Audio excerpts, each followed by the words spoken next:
Have you ever felt that life is much bigger than just this one birth? That there are memories, emotions, or patterns within you that seem older than this lifetime? In the ancient Vedic scriptures, it is said that we humans are eternal souls on a long journey and that we have taken many births before this one. We are only remembering our current date of birth from this life, while the karma of past lives continues to shape who we are. The karma is the law of cause and effect.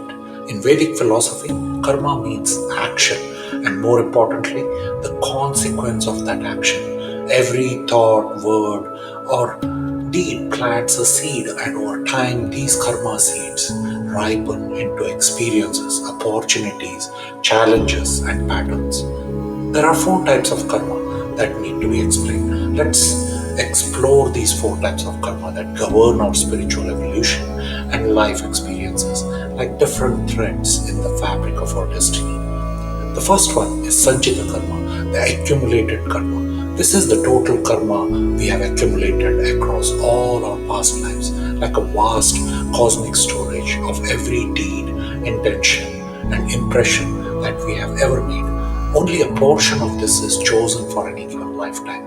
The rest stays stored. This is considered the Akashic records or the ethereal archives. The second one is the Prarabdha karma, the karma of this lifetime. This is the portion of Sanchita karma that has ripened and is allocated to be experienced in this current life. The current body, family, health, and major life events are born from this karma. It is the karma you cannot avoid. It's already in motion, like an arrow that has been released. The third one is the Kriyamani karma, the karma of free will. These are the actions you are taking right now in this life through the conscious choices and free will. This karma can modify the future, soften your destiny, and even liberate you from suffering. It's the most empowering form of karma, shaped by awareness. And the fourth one is the Agami karma, the karma of future births. This is the karma generated by unfulfilled desires or intentions in this life that haven't yet borne fruit and will carry forward into the future incarnations. It's the karma that hasn't ripened yet, waiting to unfold in another time, another form. So why karma awareness itself matters? Understanding these four types of karma gives us the key to self-awareness, acceptance, and overall spiritual growth. While Prarabdha brings you the life you are in, your Kriyamani actions today can shape your Agami karma, and over time you will purify your vast Sanchita karma. You are not just a body with a certain birth certificate that you get from a country. You are a soul with a karmic journey stretching across time and space. The choices you make now are not small, they are echoes across different lifetimes. In the ancient Vedic scriptures, there lies a powerful cosmic concept, a place so sacred, so foundational, that it is considered the very center of creation in our galaxy. This point is called Vishnu Navi, the navel of Lord Vishnu, the cosmic source from which all life, time, and the Dharma emerge. The Vishnu Navi is the galactic navel of time and Dharma. According to Vedic cosmology, Vishnu Navi is not a mythological metaphor alone. It aligns with what modern science now identifies as the center of the Milky Way galaxy. It is believed to be the axis of universal rhythm, the seat of cosmic intelligence, and the pulse through which cycles of yugas, karma, and consciousness flow. The Mula Nakshatra, the gateway to the Galactic Center. In Vedic astrology, this Galactic Center is associated with the specific star constellation, and that is called Mula Nakshatra. Located at the heart of Sagittarius or Danu Rashi, Mula is the first nakshatra in the final set of 9 nakshatras, the group that symbolizes completion, transformation, and overall transcendence. Mula means root, and that's why it is symbol with the tied bunch of roots, indicating a return to the origin, a journey inward to the core. So why this is profound in Vedic thought? So when a soul passes through Mula, it is said to confront the truth of all existence, the stripping away of illusion, ego, and attachment, and the return to the divine source. This point, aligned with the Galactic Center, is not just astronomy, it is spiritual astronomy. The ancients saw it as the place where the wheel of Dharma rests and resets, and the soul prepares for liberation. Vishnu Nabi and the soul's journey is where the navel connects the child to its mother. Vishnu Nabi connects the universe to its eternal source. Lord Vishnu is the sustainer of all life, and Mula Nakshatra is positioned in that very region, and it becomes the gateway of divine truth, where the soul either dissolves or evolves. In the dance of stars and the silence of space, the ancient rishis found Vishnu Nabi, the center of all that was, is, and will be. And through Mula, they mapped the journey back home.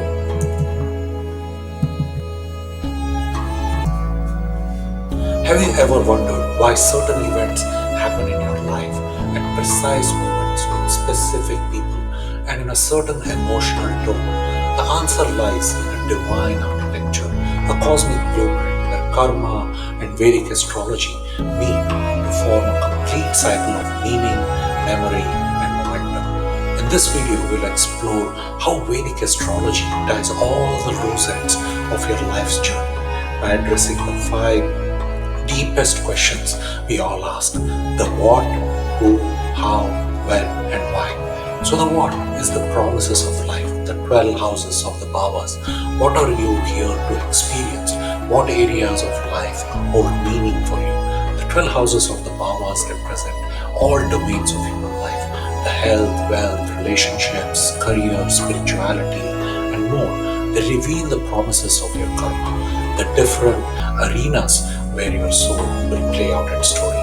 The who is the bringers of the results, the 9 planets and their transits and coaches who deliver these experiences into the life. The 9 planets are the Navagrahas, act as divine messengers, bringing you results through their placement in your birth chart and through their transits across the sky. Each planet represents a force: discipline, desire, emotion, intelligence, and it is through these forces that the karma unfolds. Now the how, the nature of these experiences. It's the 12 rashis or the zodiac signs. How will these results feel? Will they come with ease, passion, resistance, or transformation? That's where the 12 rashis or the zodiac signs come in. Each sign adds a psychological flavor and energetic tone to the houses and the planets that it hosts. Through the signs, you understand the mood and modality of your karma. The when is the timing of these karma, the dashas and the nakshatra padas. When will all these key events in your life unfold? The dasha system, based on planetary periods, tells you when certain karmas will activate, while the 108 nakshatra padas help the fine-tuning of this timing to precise vibrations in your life clock. In Vedic astrology, timing is divine, and dashas reveal the cosmic calendar tailored to your soul. The why, the karmic backdrop, is the nakshatras as the akashic records. Why do certain situations repeat in your life? Why are you drawn to certain people or patterns? The nakshatras, which are the 27 lunar constellations, act as akashic records, storing karmic memories from past lives. As planets move through these nakshatras, they awaken specific karmic chapters, bringing recurring themes, unresolved lessons, and divine opportunities to grow. When you combine the wisdom of karma with the precision of Vedic astrology, you don't just predict your future, you begin to understand your soul's journey through the lifetimes. In the previous videos, we explored how the 12 rashis of the zodiac are beautifully organized under the 4 great elements: fire, earth, air, and water, the tattvas of the Mahabhutas that form the core of all creation. But the story doesn't end there.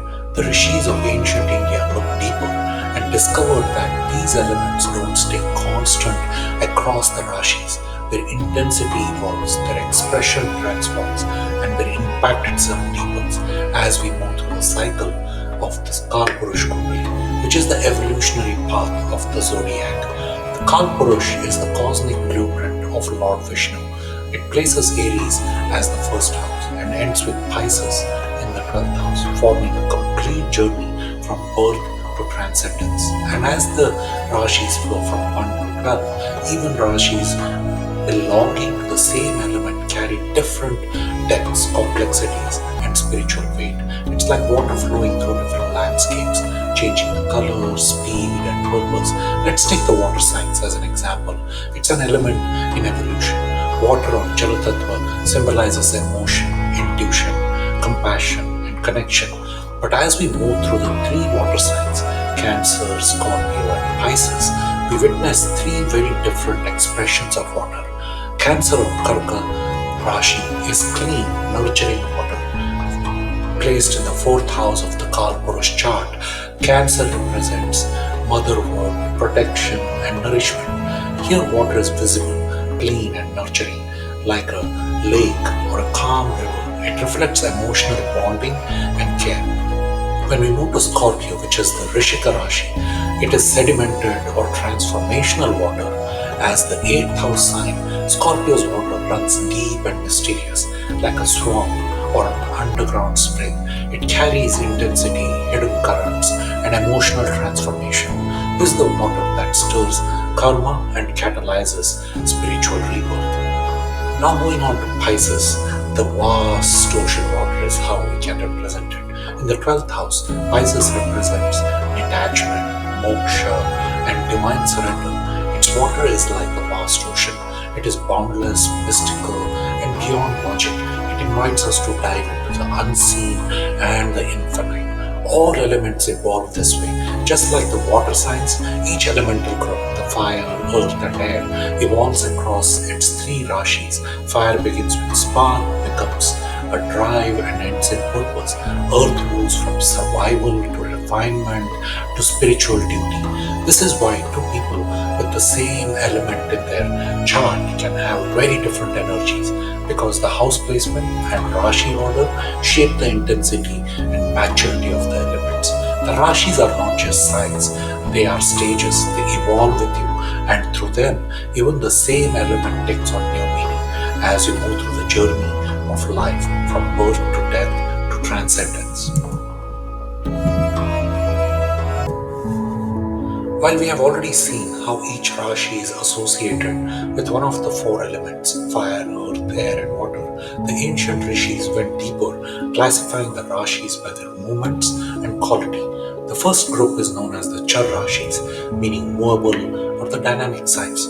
These are the Rashis that initiate energy, spark creation, and propel life forward. The set includes one Rashi from each element, showing that movement and new beginnings are possible in every aspect of life. The four Char Rashis is Aries, Mesha, which is fire and action, which is the impulse, the spark of life.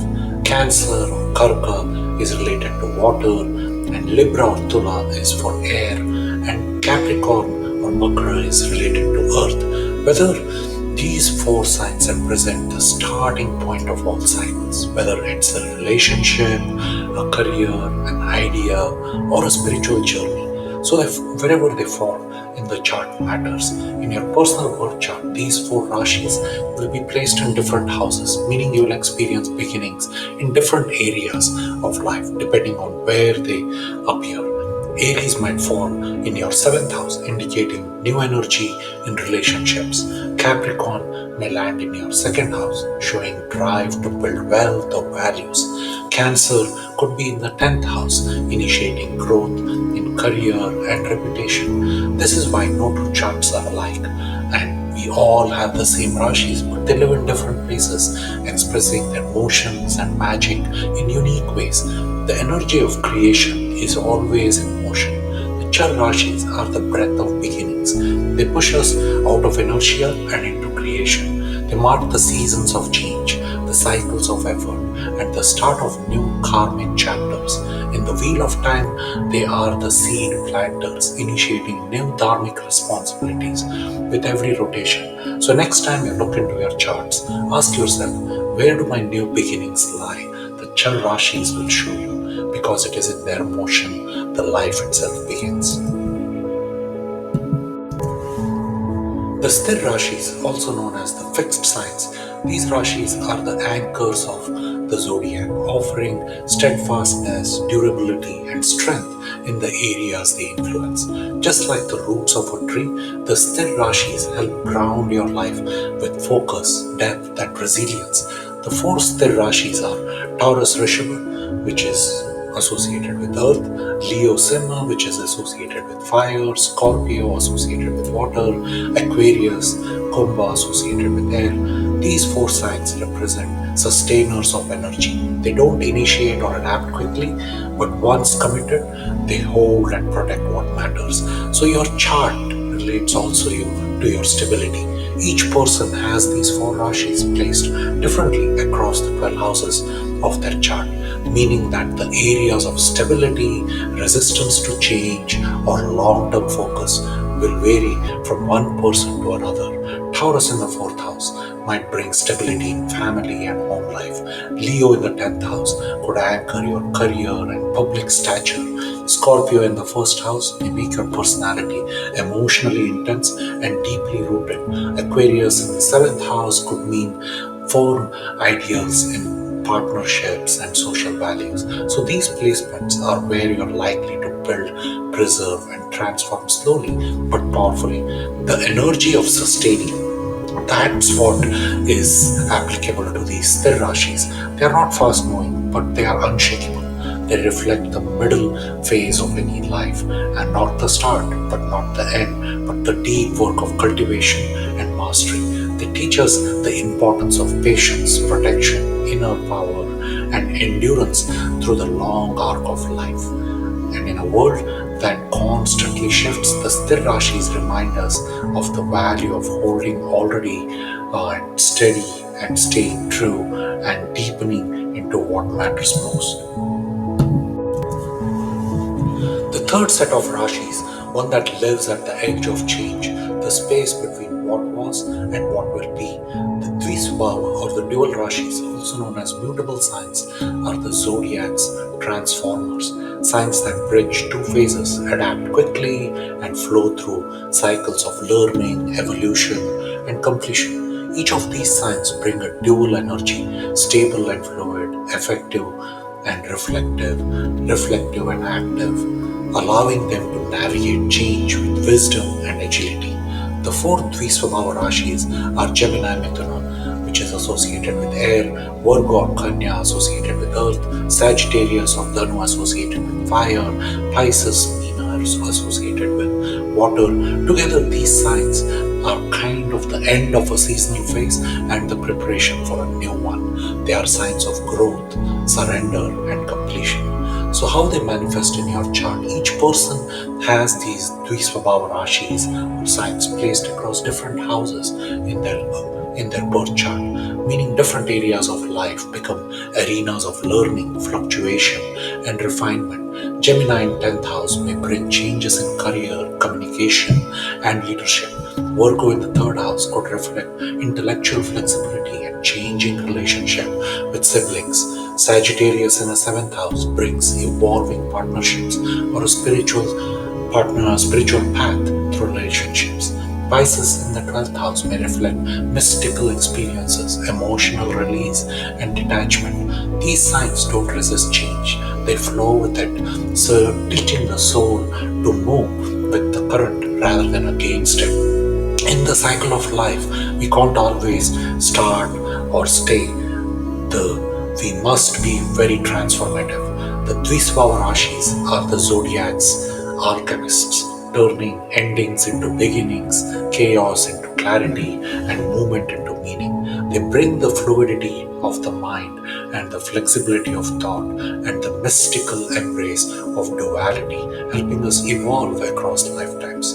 Whenever you find these dual Rashis in the chart, there you will find the change, learning, and the soul's invitation to grow in their dance. That lies your ability to adapt, transcend, and transform.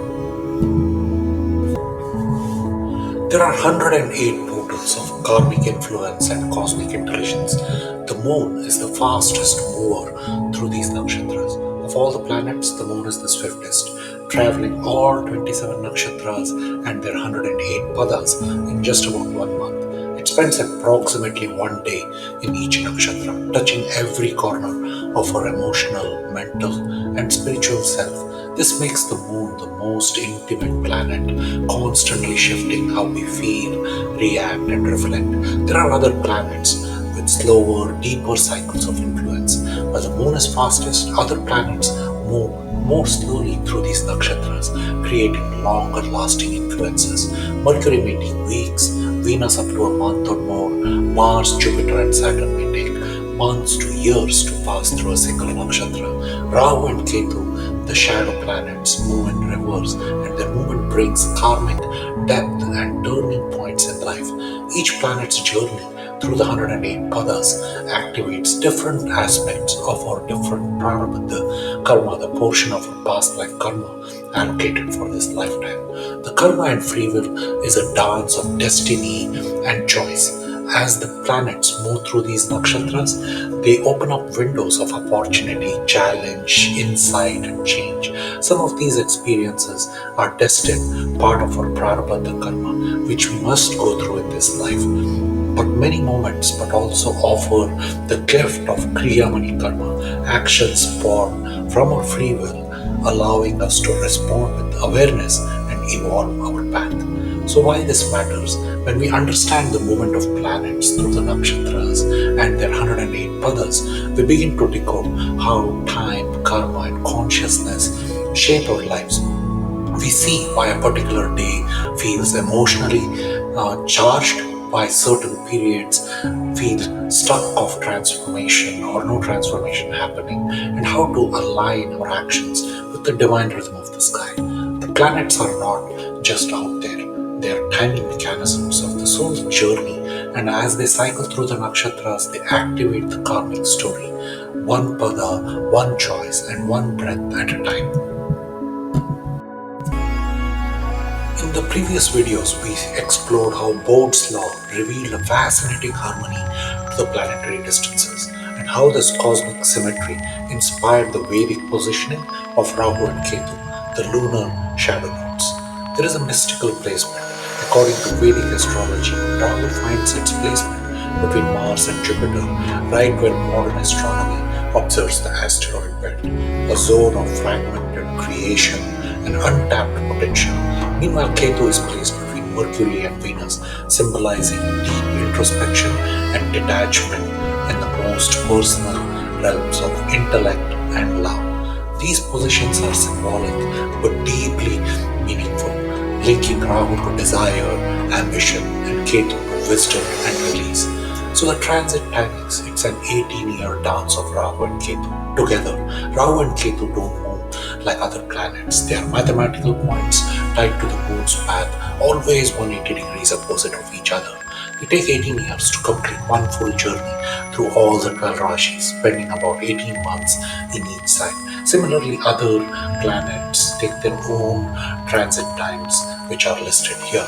The 18-year cycle for Rahu and Ketu plays a crucial role in shaping our prarabdha karma, bringing waves of challenge, obsession, awakening, and release at every turn.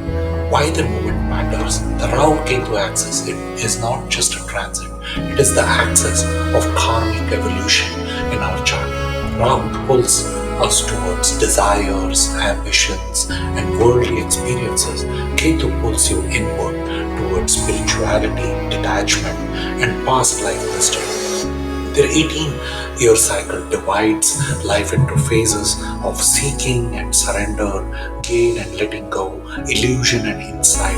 Understanding where Rahu and Ketu are transiting and through which houses and nakshatras can reveal the themes of the soul that is meant to explore right now. So while Rahu and Ketu may be shadowy and unseen, their influence is profound. They guide the soul through the unseen corridors of karma, creating, dissolving, and realigning us with purpose, one 18-year cycle at a time. The 108 padas are the building blocks of karma, each spanning 3 degrees 20 part of the zodiac, offering incredible detail and accuracy in chart interpretations. Each Rashi receives exactly 9 padas of the nakshatras. This uses the number 9 of cosmic intelligence, precise, balanced, and deeply symbolic. In the South Indian style astrology chart, Rashis are fixed in place, making it easy to see how the 108 padas are distributed through the zodiac. Aries or Mesha has three nakshatras: Ashwini padas 1 to 4, Bharani padas 1 to 4, Kritika 1 pada. Each Rashi therefore boasts exactly 9 padas, which brings a unique blend of nakshatras into each sign. This influences everything from the Navamsha chart divisions to the timing in Vimshotri Dasha to the subtle nature of the karmic path. So why this precision matters? Knowing the exact pada of your moon, your ascendant or key planets helps unlock deeper insights into the character, past life impressions and future evolution. It tells you not just where you are, but what frequency you are born into, because every pada is a unique vibrational key in the soul's cosmic code. So while the 12 Rashis give the body of your chart, it's the 108 padas that give it the heartbeat. Through them, the stars don't just shine, they speak, they guide, and they remember. In Vedic astrology, time is measured and orchestrated. Events unfold not randomly, but rhythmically, guided by a sacred sequence known as the Vimshotri Dasha system. Vimshotri literally means 120, and this system charts a person's life across a cycle of 120 years, divided among the 9 planets associated with specific nakshatras, and each of the planets get 1 nakshatra from the group of 9. And with this association and grouping, each of the planets are associated with 3 sets of nakshatras. So what is the Vimshotri Dasha system? At the moment of the birth, a starting point is chosen based on the nakshatra of the moon. From there begins a sequence of planetary periods called Dashas that reveal which planet governs the life and when. Each planet is assigned a fixed number of years to rule, shaping the themes, challenges, and blessings of that particular phase. The 9 planetary dashas and their years are Ketu for 7 years, Venus or Shukra for 20 years, Sun Surya for 6 years, Moon Chandra for 10 years, Mars Mangal for 7 years, Rahu for 18 years, Jupiter or Guru for 16 years, Saturn Shani for 19 years, Mercury Buddha for 17 years. Together they form a 120-year cycle, a full karmic clock representing the potential lifespan of a human being as seen by the rishis. But an even more important aspect is that even if a person lives an average lifespan, they are exposed to almost all planets and their nakshatra influences with concept of sub-periods within the Mahadasha cycle and are referred to as Antardasha, Pratyantardasha, Shukshma Antardasha and Prana Antardasha and Deha Antardasha periods. With these 6 period and sub-periods and 9 planets, we get the 6 multiplied by 9, giving us 54 cycle periods. That gives us the cosmic intelligence number of 9. Each dasha and its sub-periods act like a chapter in the personal story. Some bring ease and opportunity, others bring growth through challenges, but all are part of our prarabdha karma playing out with divine precision, with each planet associated with the 3 nakshatras that span across all the 3 groups that are assigned to the char mutable or the sthir and the fixed and the dual mutable Dvisvabhavi Rashis. Each of these planetary associations bring different experiences into a native's life. Understanding the dasha sequence helps prepare for upcoming energies and make wiser choices and harmonize with life's changing rhythm. So these specific numbers, why the specific numbers? Why did Venus get 20 years but the Sun only 6? Why is Rahu's period so long and Ketu's so brief? There's a deeper wisdom behind even these allocations, rooted in the planetary attributes, friendly planets, like friendly and enemy planets, karmic weight, and the spiritual influence of each graha. In our next video, we'll explore and dive into the cosmic intelligence behind these time frames and explore why the rishis assigned these exact durations. The Vimshotri Dasha is not just a timer, it is the heartbeat of the destiny, the unfolding of time as the soul evolves through the life's many lessons and seasons. Each planetary Mahadasha is not just a stretch of time, it's a journey, a karmic chapter that reveals its essence through a dynamic dance of nakshatras, rashis, and elemental forces. Today, let's explore the most aesthetic and longest Mahadasha in the Vimshotri system, the 20-year cycle of Venus, or Shukra Mahadasha. Venus is the planet of harmony and desires. It governs beauty, love, relationships, creativity, and material comfort. But these energies manifest in your life, and that depends greatly on where Venus is placed, and more subtly, which nakshatra it is ruling. In the Vimshotri Dasha system, Venus is associated with three powerful nakshatras, each belonging to a different evolutionary group and expressing different Rashi types. The three nakshatras of Venus, evolution through the movement, it's like burning. The first group is about creation and beginnings, and it sits in the Rashi of Aries, and the type is movable like Chal. Energy is fierce, creative, intense, and it is initiating a karmic birth. The influence in the early years of Venus Mahadasha may feel active, emotionally intense, and growth-oriented, setting things in motion. And then comes the Purva Falguni, the second group, which is transformation and stability. It's associated with the Rashi of Leo, and Rashi type is fixed or still. Energy is radiant, luxurious, romantic, creative authority. And the influence is the middle years, reflect stability, enjoyment, and a desire for comfort, beauty, and deeper relationships. And the third group is the Purva Ashada. It is about completion and expansion. The Rashi associated is Sagittarius, and it's dual, mutable, Dvisabhav Rashi.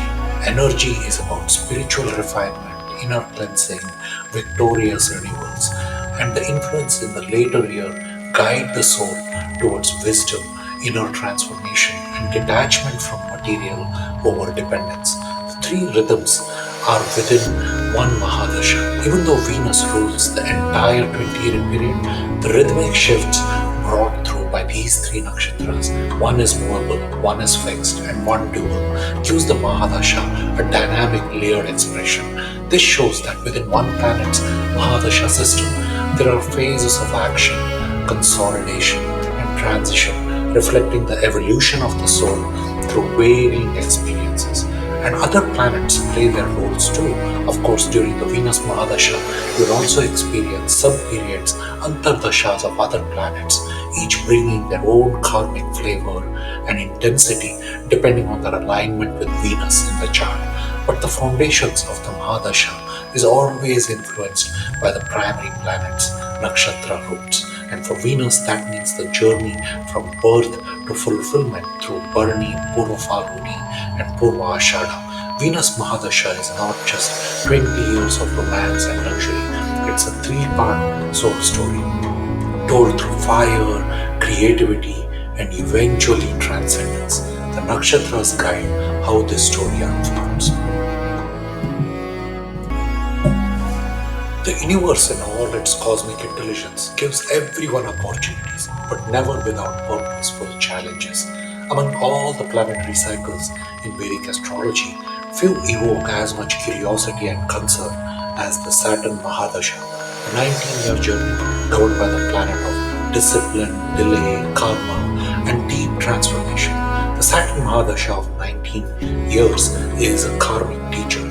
Many people fear this phase. Words like Shani Mahadasha, Sade Sati are often whispered with apprehension. But what if we told you that it's not meant to punish, but to elevate, not to block your life, but to restructure it, realign it, and prepare you for lasting success. So let's decode this one layer at a time. The Saturn's 3 nakshatras are a timeline of transformation. Saturn is associated with the 3 nakshatras representing a unique chapter in this 19-year journey. It is with Pushya, Anuradha and Uttara Bhadrapada. Each nakshatra spans 4 padas as we have seen earlier, making a total of 12 padas in Saturn's journey, dividing 19 years by 12, and you get roughly 19 months per pada. A new perspective we need to look at, that we change every 19 months. So even without the longer framework of Saturn Mahadasha, there is a natural rhythm of change every 19 months as Saturn moves its influence from one pada to the next.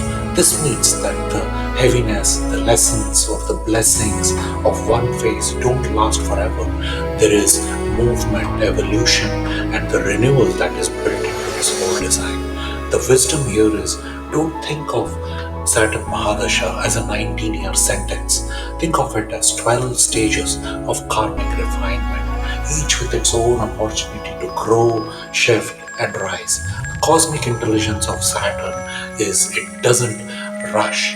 It teaches the value of time, effort and maturity, and it offers its most profound rewards to those who are willing to walk with integrity, patience and awareness. It strips away what no longer serves and replaces it with strength, wisdom and truth. In the larger rhythm of the cosmos, even Saturn, the slowest teacher, offers regular windows of change. The challenge is not to resist it, but to recognize it, embrace it and evolve with it.